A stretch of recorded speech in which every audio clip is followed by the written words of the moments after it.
The freighter had been dead for 6 days before anyone sent Arden Cole to look at it. It sat in the northern badlands of Juvara like a broken tooth, half buried in orange dust, its hull split open on one side where something had hit it hard enough to crack the plating like an eggshell. The Vorathi and the Shen Council had skirmished over this stretch of rock again, and this freighter had been in the wrong place. Nobody had survived. Nobody had come back to collect the cargo. That was Arden's job now. He drove out in his survey rover just after dawn, when the sky was still a bruised purple and the wind was low. His AI navigator, Dara, ran the passive scans while he drove. She was the kind of system that talked only when she had something worth saying, which was one of the reasons Arden had kept her running for 4 years. "Hull breach on the port side is significant," she said. "Interior atmosphere has equalized with outside. Expect dust contamination throughout." "Expected," Arden said. He parked the rover 200 meters out and walked the rest of the way on foot, breathing through a filter mask. The freighter smelled like burned metal and something older underneath, like the inside of a cave that had never seen light. The cargo hold was in the rear section, which had stayed mostly intact. Arden moved through it methodically, tagging salvageable equipment with marker beacons, noting what was destroyed, what was worth hauling. Standard work, the kind that required his hands and left his mind somewhere quieter. He almost missed it.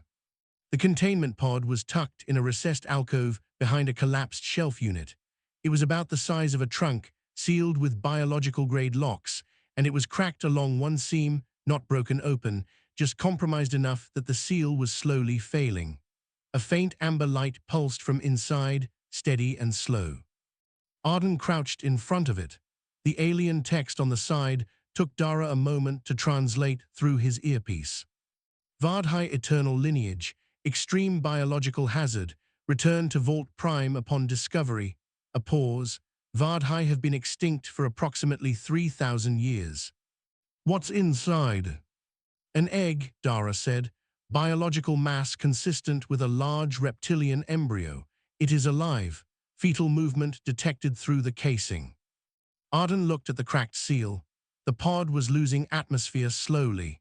The egg had maybe 2 days before the containment failed completely and the temperature differential killed whatever was inside.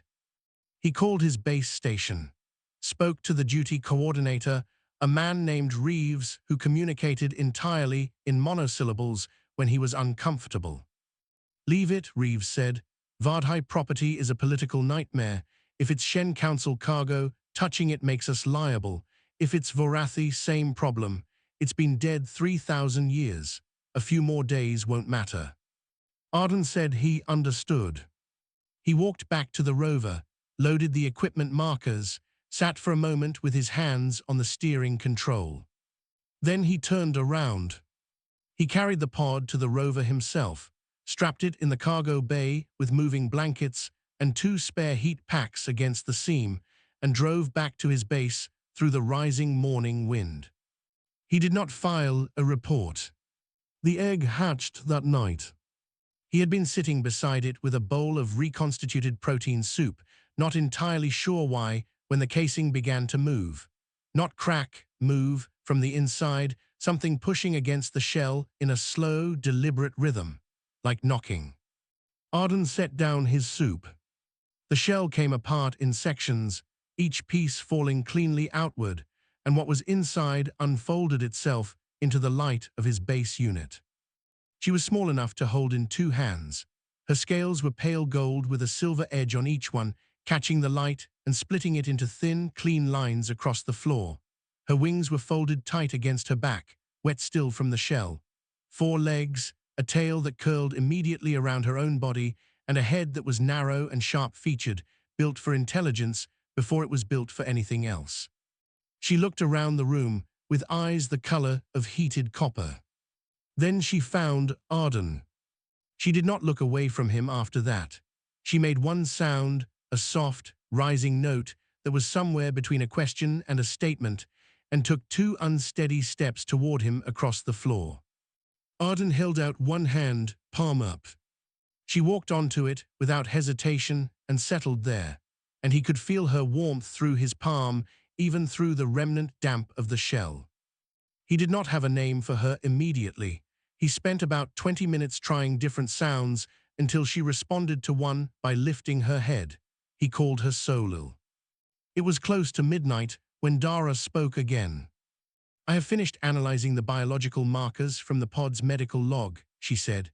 Her tone was the same as always, measured, plain, not given to drama. "The genetic sequence on file belongs to the Vorathi sovereign caste. Specifically, it matches the recorded bloodline of the eternal sovereign, the ruling line that the historical record states died out in the vault collapse 3,000 years ago."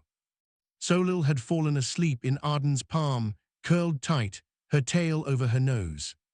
"What does that mean?" Arden asked. "It means," Dara said, "that you appear to have adopted a goddess. Congratulations." Arden looked down at the small gold creature sleeping in his hand. "She's going to need a heat lamp," he said. Nobody taught Arden how to raise a dragon. There was no guide. He searched the colonial archives, found 14 entries on Vorathi biology, all academic, all written by people who had clearly never been near one. He read them anyway. What he learned, Vorathi young were born knowing more than they should. Not skills, instincts, deep ones. A newly hatched sovereign was not simply an animal. It was something between a child and an archive, downloading its inheritance slowly, piece by piece, from the inside out. What the archive did not tell him, Solil ate rocks. Not all rocks. She was particular. She liked the dark mineral stones from the Eastern Survey grid, the ones with high iron content. She would carry them to her sleeping corner, a padded equipment case Arden had cleared out and lined with heat retention foil, and crunch through them like they were hard biscuits. She left fine metallic dust everywhere. Arden stopped wearing socks inside the base unit. She grew fast. 2 weeks in, she was the size of a house cat, her scales firming from soft to hard along her spine and shoulders. She could jump onto the workbench without difficulty and often did so when Arden was trying to write reports, sitting directly on the data pad and watching his face while he tried to work around her. She was learning language, not speaking it, absorbing it. She tracked every word Arden said with her copper eyes, and sometimes he could see her processing, her head tilting slightly, some internal system running behind her expression. On day 16, she responded to her name reliably. On day 20, she understood, "Come here, stay, and please don't eat that." She did not always comply with the third one. On day 26, she said her first word. Arden had been preparing to leave for a morning survey run. He had his pack, his mask, his scanner. He was at the door. Solil was in her case across the room. She said, "Stay." Not a sound like a word, an actual word. Galactic common, clearly pronounced, in a voice that was small and high and very certain. Arden stood still for a moment, then he put his pack down. He took a shorter route that day and came back 2 hours early. He began researching the Vorathi in earnest after that, because a dragon who was learning to talk was a dragon who deserved to know what she was. The historical record was fragmented. The vault collapse had destroyed most primary sources, but enough survived to build a picture. The Vorathi had not been a warrior species. They had been builders and binders. The galactic common language that every species now used had Vorathi root structures. The accord stones, the binding treaties that ended the first expansion war, had been their creation. Their eternal sovereigns carried something called the voice of accord, a bloodline ability that the record described in careful, nervous language. The power to compel truth in spoken agreements, to bind accords at a level that modern science could measure but not explain and had never been able to replicate. The last eternal sovereign had died, supposedly, in the vault collapse. Apparently not. Solil learned to say Ard around the end of the first month. She could not yet manage the full name.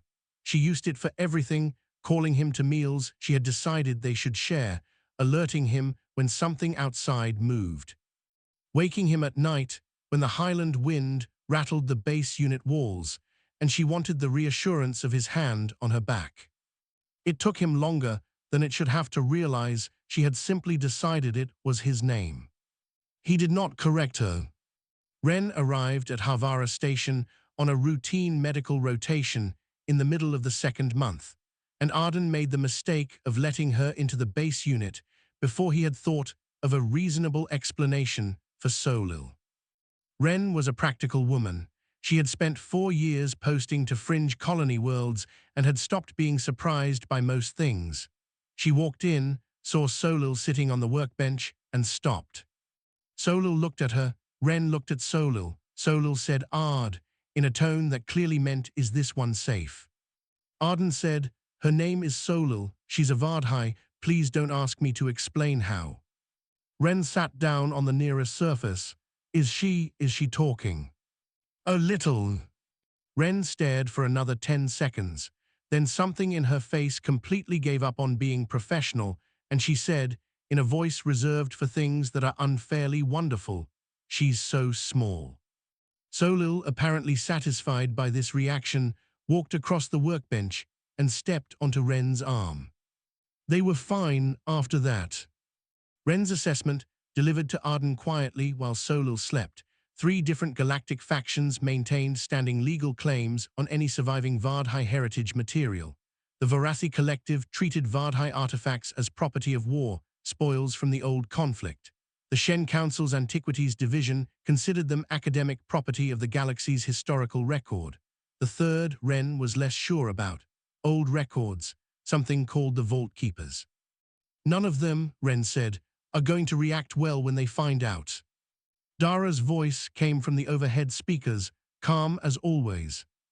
"That question may be settling itself. I am reading a Vorathi scout vessel entering Juvara's upper orbit. Their scan frequency is tuned to Vardhai biological signatures." Arden looked at Solil, asleep in her case, her tail curled over her nose, one small claw twitching in whatever dragons dreamed about.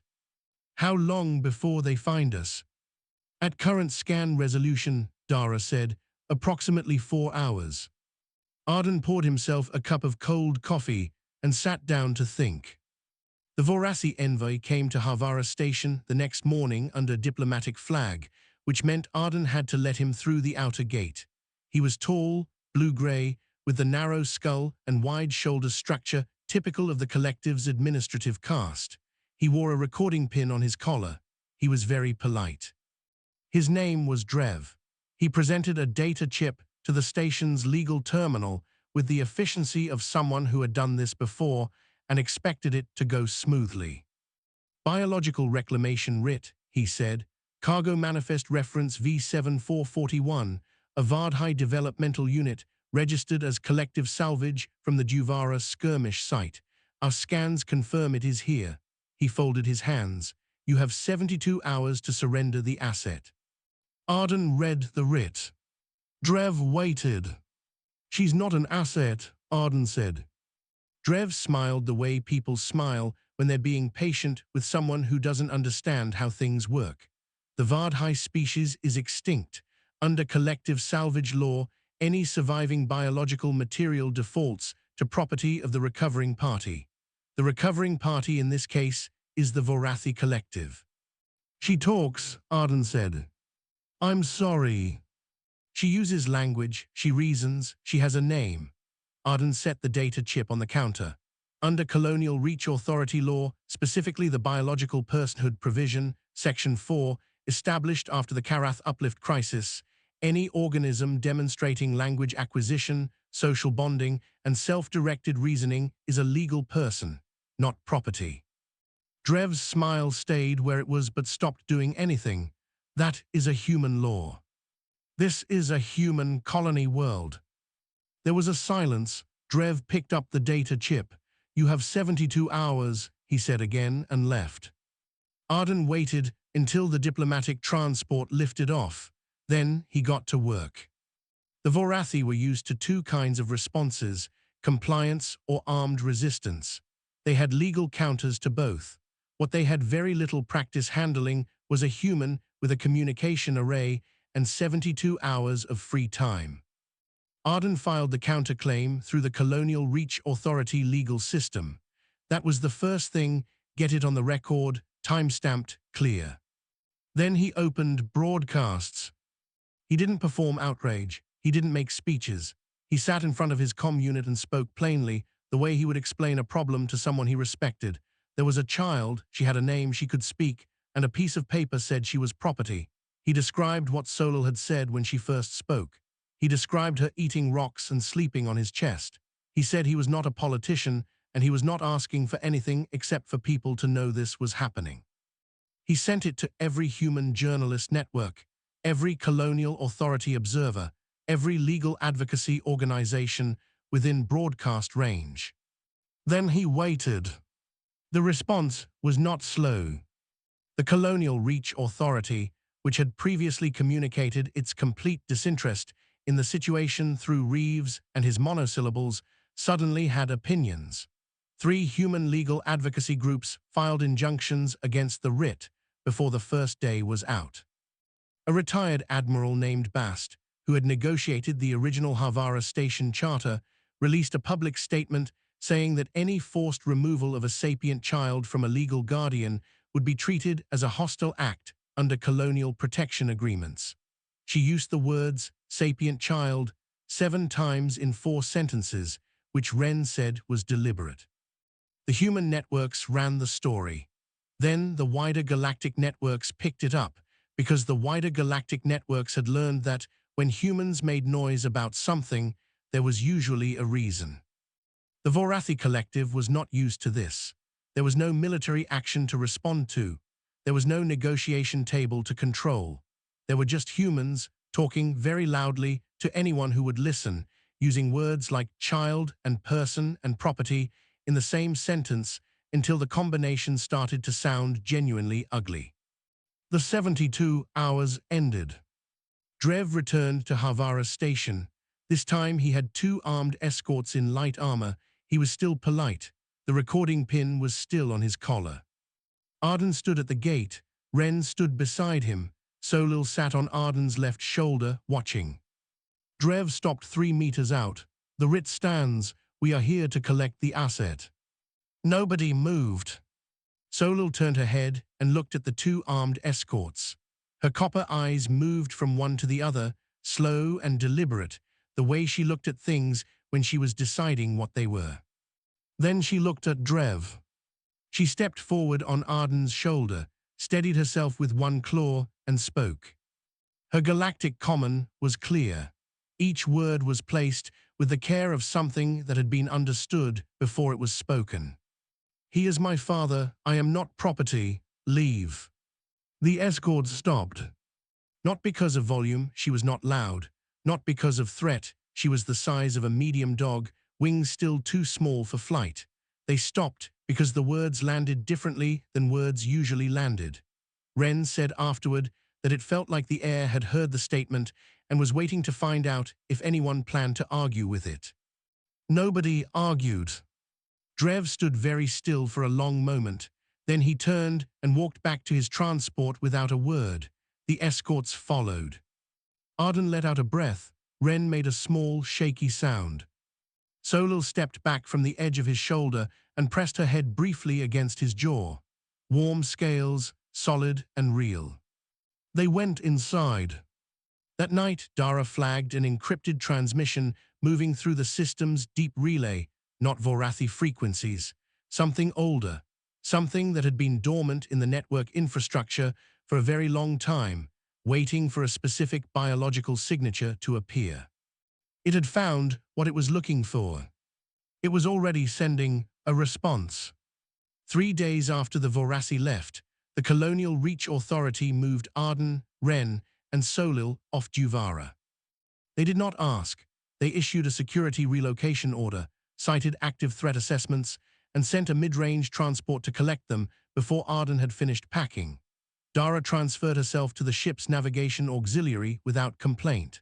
Solal stood in the cargo bay watching everything being loaded with the serious expression she had developed recently, watchful, evaluating, taking notes in whatever way dragons took notes. She was 6 months old. She came up to Arden's hip now, and her wingspan, when she stretched, was nearly 2 meters. The silver threading in her scales had deepened each line a little brighter, a little more defined, like circuitry coming online in stages. 3 days into the transit, she began to talk in her sleep. Not galactic common, something older, sounds that Dara's translation system flagged as Old Vardhai, a language with no living speakers and only partial written records surviving. Dara caught fragments, laws, boundaries, the names of places that no longer existed, words that repeated, accord, sovereign, bound, witness. Ren sat with her through the second night of it. In the morning, she found Arden in the small galley and told him plainly that whatever was waking up inside Solil was on its own schedule, and they were not going to be able to slow it down. She's remembering things she hasn't lived, Ren said. Her bloodline is feeding her information. The question is what happens when she runs out of room for it. On the fourth day, the ship's proximity alarm sounded. A vessel had decloaked off the port side. It was enormous, cathedral class. The term came from the ship registry comparison that Dara pulled, though the registry had nothing that matched it. The hull design predated every modern convention by centuries, all long sweeping lines and layered plating, built in an era when ships were made to last 3,000 years. It made the colonial transport look like something temporary. It broadcast on all frequencies, one word in Old Vardhai, sovereign. Arden stood on the bridge with Ren and watched it on the display. Vault Keepers, Dara said, the third faction from the historical record. Their ship's ID matches registration data from pre-collapse Vardhai records. They have been operational intermittently for approximately 3,000 years, using cryosuspension to maintain continuity. They've been waiting, Ren said quietly, for exactly this. The Vault Keeper vessel requested a boarding connection. Arden looked at Ren. Ren looked at him. They both looked at Solil, who had come onto the bridge at the sound of the alarm and was now standing very straight, head up, eyes fixed on the display as if she could see through it. She said, "Let them come." The representative who came aboard was old in the way that things are old when they've been preserved rather than lived. A tall alien named Kashan Via, his movements careful and deliberate, his formal robes so precisely maintained that they seemed to exist slightly outside of time. He was the last functioning Vault Keeper. He had been in and out of cryosuspension for 3,000 years, waking when the monitoring systems required it, sleeping again, waiting. He looked at Solil for a long time without speaking. Then he lowered himself to one knee, touched the back of his hand to the floor, and said, in Old Vardhai, something that Dara translated as, "I have waited for you through the long dark. I am glad it is over." Solil's expression did something complicated. She was 6 months old, and she was looking at a man who had given 30 centuries to finding her. Arden watched her work through it, the weight of it, the strangeness. She said in galactic common, "Stand up, please. Tell me what you need." Kashan stood. He explained, quietly and without drama, the awakening rite. It was biological, not ceremonial. Without it, the sovereign bloodline's deeper capabilities would activate without structure. She would compel things unintentionally, unbind agreements that were holding conflicts together. The voice of accord without an anchored sovereign was not power, it was damage. "The rite must be performed at Vault Prime," Kashan said. "The vault is the anchor, it must recognize her, and she must come," he paused. "Alone, that is the tradition. Only the sovereign enters the chamber." "No," Solil said. Kashan waited. Solil glanced at Arden. One look, brief, the same look she had given him from his palm on the night she hatched, then back to Kashan. "My father comes," she said, "or I do not come, amend your tradition." Kashan was quiet for a long moment. His face was not unreadable. It was the face of a man recalculating something he had believed to be fixed. 3,000 years of certainty, meeting a 6-month-old who had already sent armed soldiers away with 7 words. He said slowly, "The tradition exists to protect the sovereign's focus during the rite. The presence of a trusted guardian is not strictly prohibited. It is simply not recorded." "Then record it now," Solil said. Another silence. Kashan looked at Arden. Arden looked back. Neither of them said anything. Then Kashan said, in the same formal old Vorathi he had used to greet her, which Dara translated in real time, as the sovereign commands. They set course for Volt Prime. That night, in the corridor outside Solil's quarters, she found Arden leaning against the wall with his arms crossed, not quite asleep. She pressed against his side, warm and solid, her scales faintly glowing in the low corridor light. She said, "I remember things I have not lived. It gets louder at night." "I know," he said. "I need you to stay close when we reach the vault." He put a hand on her neck, right at the warm place where the jaw met the scales. "I'm not going anywhere." She was quiet. Then, in a voice that was still small, still hers, the voice that had first said stay when he tried to leave for a survey run 5 months ago, she said, "Dad."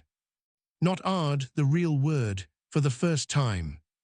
Arden kept his hand exactly where it was, and didn't trust himself to say anything at all. Volt Prime did not look like a planet from a distance. It looked like a thought someone had made physical. The surface was almost entirely covered in structure, not buildings in the ordinary sense, but one continuous, interconnected system of vaults and corridors and towers that wrapped the whole world the way bark wraps a tree. No lights on the outside, no movement visible. And yet every scan Dara ran confirmed it was active, every system running, every archive humming with preserved data, all of it maintained by automation that had been running without instruction for 3,000 years, waiting for an authorized signal. The signal it had been waiting for was Solil. When her ship entered the approach corridor, the surface of Vault Prime responded. Panels opened. Lights woke in sequence across the structure from pole to pole, a slow gold tide spreading outward from their entry point, as if the world itself were taking a breath. Ren, standing at the viewport, said nothing for nearly a minute. 3 other ships arrived before they landed. The Vorathi collective had followed from Juvara. The Shen Council's Antiquities Division had been tracking the Vault Keeper vessel since it decloaked. The third ship had no current registry match. Its hull markings predated the expansion era. All 3 settled into positions around Vault Prime's upper orbit. None moved aggressively, none left. Dara ran the calculations. The Vault's automated defense system has detected unauthorized vessels in restricted space. It is preparing a response. A pause. The response includes weapons platforms that have not fired in 3,000 years. I recommend we resolve this quickly. Cashin was pale. The Vault systems are autonomous at this level. Only a recognized sovereign can override them. Then we get her to the chamber, Arden said. She is not ready. The awakening must come first, if she tries to exercise the voice before the rite is complete. What happens? Cashin looked at Solil. It would be like asking a river to run before the channel is carved. The force has nowhere to go. Solil was listening to all of this. She had grown again in transit. She stood nearly to Arden's shoulder now, her wings folded tight against her back, the silver in her scales so bright it cast faint lines of light on the floor around her. She said, "How long does the rite take?" "An hour, perhaps less, for a sovereign of this lineage." "Then I go now," she looked at Arden, "and you stay outside the threshold, close enough to hear." "Close enough to hear," he agreed. But first, Arden went to the communications array. He had done this once before, in a station on Juvara with 72 hours and a recording pin watching him. He knew how it worked. He knew what the galaxy listened for. He opened every channel, Vorathi, Shen Council, the unknown third vessel, the Vault's own broadcast system, the deep relay networks. He did not prepare a speech. He spoke the way he had always spoken, plainly, the way he explained things to people he considered worth the honesty. He said, there was a child in this archive right now, trying to grow up. He said every vessel in orbit had arrived here because they wanted to own something, a resource, an artifact, a piece of history they could control. He said he had done this job long enough to know what things looked like from the outside, and from the outside, armed ships surrounding an archive world to threaten a child looked like a specific kind of failure that most of the species present had claimed at some point in their history, to have moved past. He said humanity had made most of the same mistakes. It had taken a long time and it had cost a great deal, but they had stopped doing this particular one. He said, "I'd recommend it."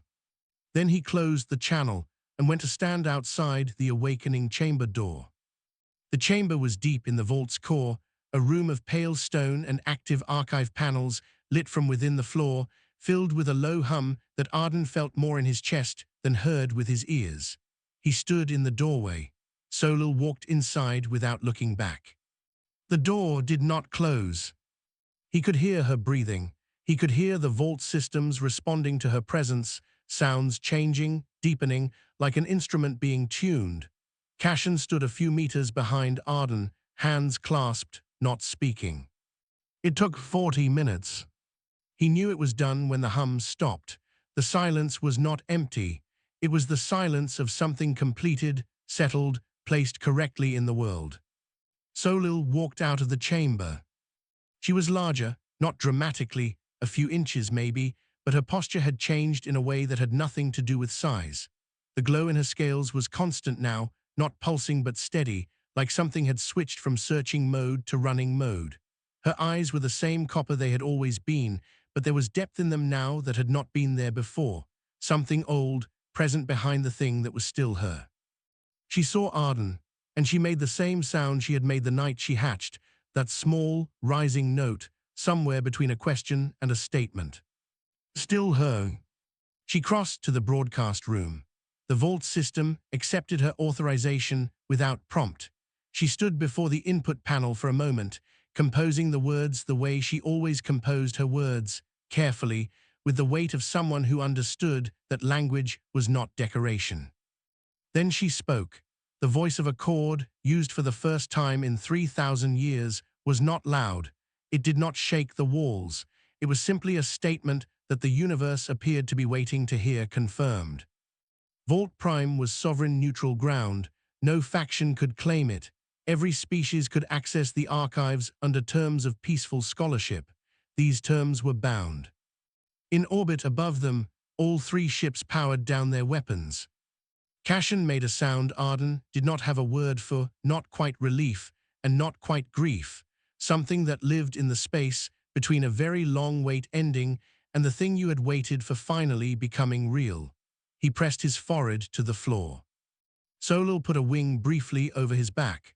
The gesture was gentle, instinctive, the same way she had pressed against Arden in cold corridors and dark nights. Then she turned to Arden, with her ancient eyes and her steady glow and her 6 months of life, and said, "Can we go home?" Arden had spent years mapping places that were not home.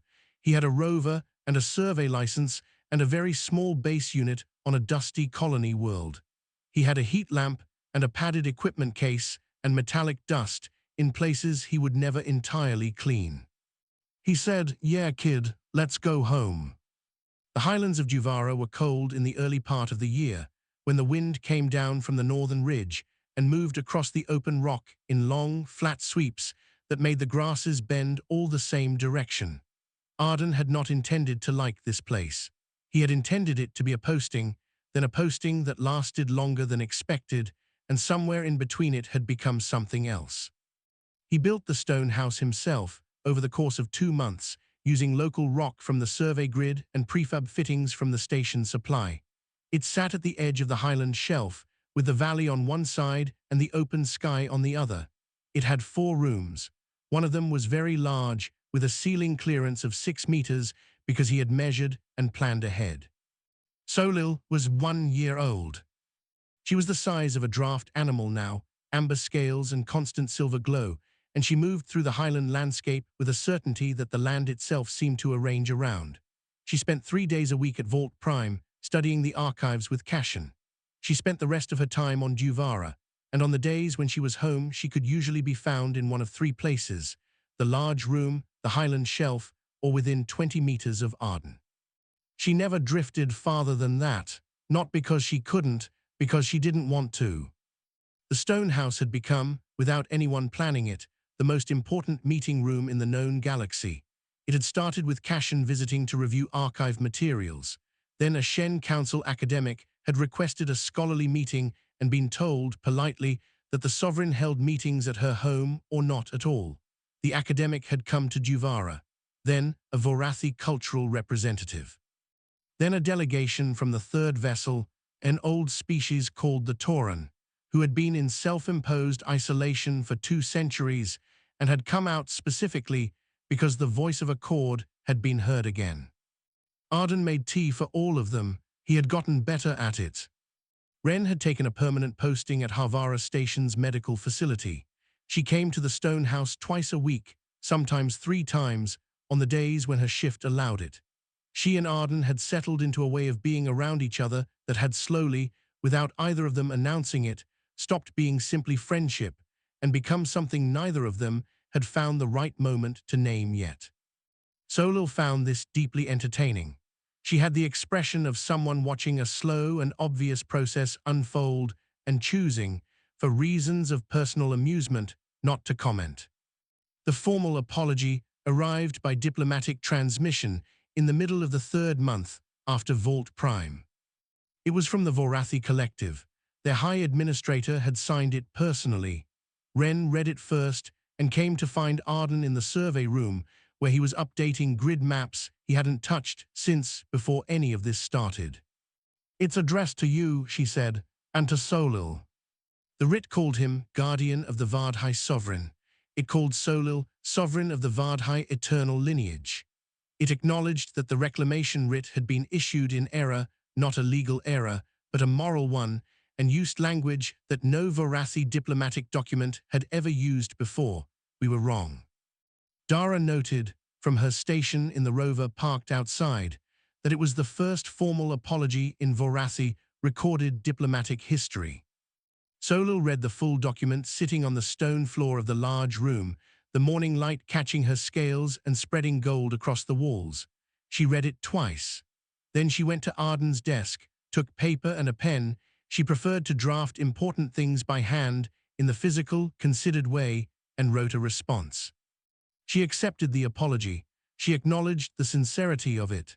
She invited a Vorathi delegation to Vault Prime for a formal meeting under archive access terms without preconditions. She signed it, Solil Cole, Sovereign.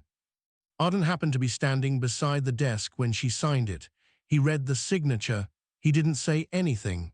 He took the copy she offered him, folded it once along the crease, and put it in the inner pocket of his jacket. He never moved it from there. There was a night some weeks later when the wind was down and the highland was quiet enough to hear the insects in the valley grass. Solil was lying in the open field outside the stone house, wings folded back, stretched out along the rock with her head resting on her forearms, looking up at the stars. Arden sat beside her. He had a blanket because he was human and the temperature had dropped. She was warm enough to feel from a meter away. She asked him after a long quiet, "Did you know, when you went back for the egg, did you know what it was?" "No," he said. "Then why did you go back?" He thought about it. He was not a man who gave answers he had not checked first. "It was shaking," he said. "I thought something in there was scared, and I couldn't just leave it." Solil was still. The stars moved the way they always moved, slow and indifferent, the same stars that had watched 3,000 years of a species go dark and wait, and finally return. "That," she said, "is a very human answer." She shifted, moving closer until her side was against his leg. Her warmth reaching him through the blanket, she rested her chin on the rock and looked back up at the sky. "I am glad you are human," she said. Arden Cole, former salvage surveyor, current Highland resident of Juvara, unofficial father of the most significant being in the known galaxy, looked up at the stars he had spent his whole adult life mapping. He had found a lot of things out there in the survey runs and the crash sites and the wreckage of other people's conflicts. Equipment worth saving, data worth recording, ground worth marking on a chart. He had turned around for one thing. He pulled the blanket tighter against the Highland cold and stayed right where he was.